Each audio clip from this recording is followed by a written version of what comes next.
Subhanallah ya Pak Ustadz. Aduh, ini mengingatkan kita semua ya Pak Ustadz. Jadi kalau misalnya mendapatkan satu ilmu harus dilihat dulu mungkin ya derajatnya seperti apa nih Pak Ustadz. Jangan sampai kayak tadi ya Pak Ustadz, kalau misalnya yang sunnah bisa sampai mengalahkan yang wajib. Mau salat lail banyak sekali tapi subuhnya lewat karena kecapean. Itu nggak bisa, itu persis artinya iya. Nggak boleh kayak gitu ya Pak Ustadz ya. Aduh, jadi kesindir nih Pak Ustadz. Tapi insya Allah kalau dan bahaya Mbak Rere, ketika ada hal yang terlalu berlebih-lebihan ini bisa mematikan hati.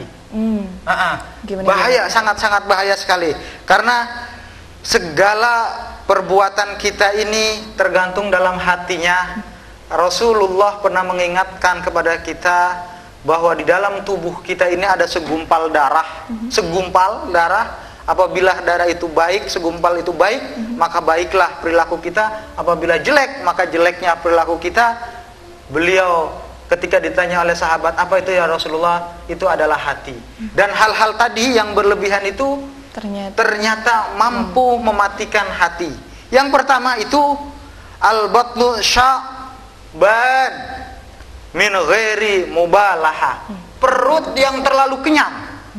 Perut yang terlalu kenyang, dia tidak memperhatikan halal haram. Tadi, kul wasrab walbas. Kul wasrab walbas. Makan. Tentang harta juga. Jadi perut yang terlalu kenyang, tapi tidak memperhatikan halal dan haram. Pokoknya kalau bahasa Betawinya buah kenyang.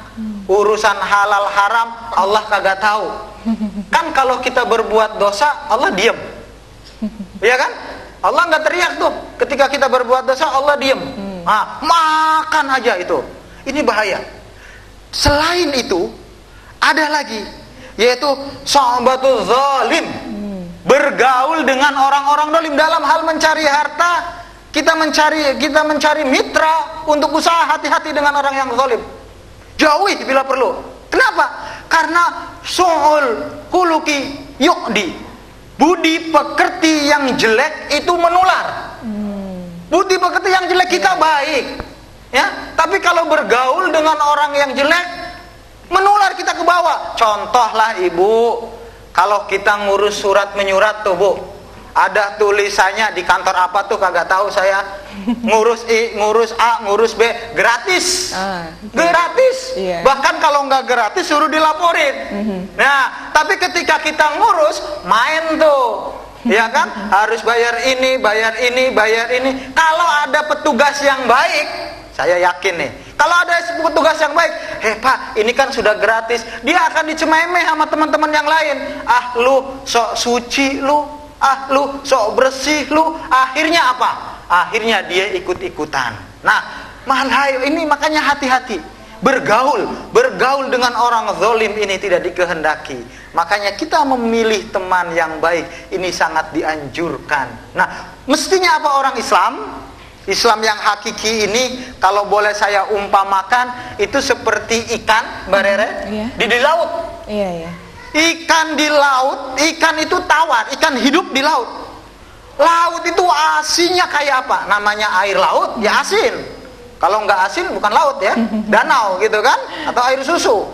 Nah, seasin apapun, kalau orang Islam ini seperti ikan yang hidup, ikan berada di dalam laut, ketika diambil tetap ikan itu nggak asin. Ini semestinya orang Islam, orang mukmin ini begini.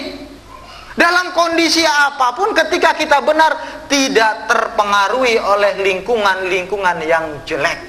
Nah, ini yang repotnya. Allahu Akbar. Saya himbau para aparat ya di seluruh Indonesia, pemirsa TVRI, janganlah ada kalimat lagi terlontar. Kalau bisa dipersulit, kenapa dipermudah? Allahu Akbar. Itu bukan sifat orang Islam. Orang Islam memang kalau ada kesulitan, yuk kita permudah. Kalau ada terlontar aparat yang kebetulan dapat jabatan, ya, untuk mengayomi masyarakat, ada kalimat kalau bisa dipersulit, kenapa dipermudah? Kita pertanyakan keimanan dan keislaman itu orang. Nah, yang selanjutnya, yang ketiga nih yang dapat mematikan hati itu nisyanud dunub al-madiyah.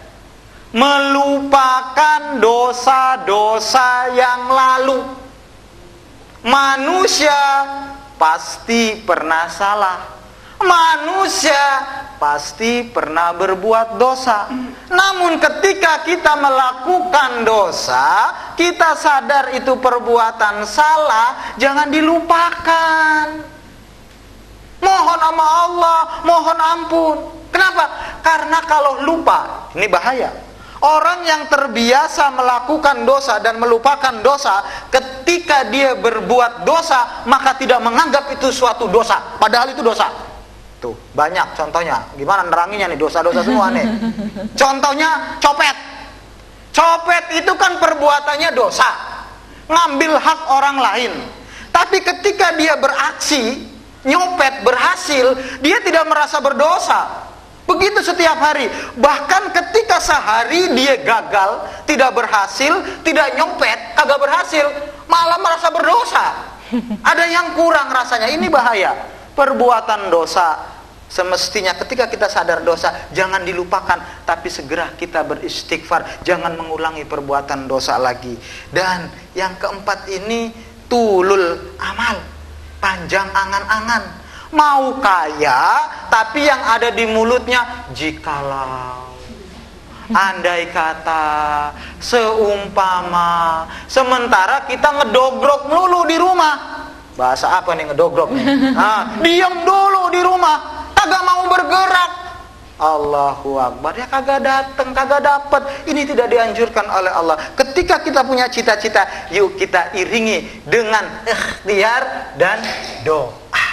Subhanallah ya Pak Ustadz, diingatkan lagi nih Pak Ustadz.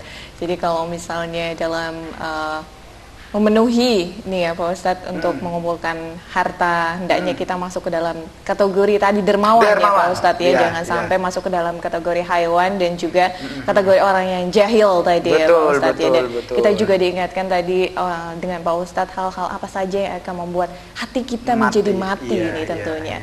Baik Pak Ustadz, alhamdulillah mutiara dakwah kita kali ini tidak terasa waktu setengah jam ya Pak Ustadz. Dan untuk itu di tema tamak dalam mengumpulkan harta ini ada kata penutup nih Pak Ustadz yang ingin disampaikan, silahkan.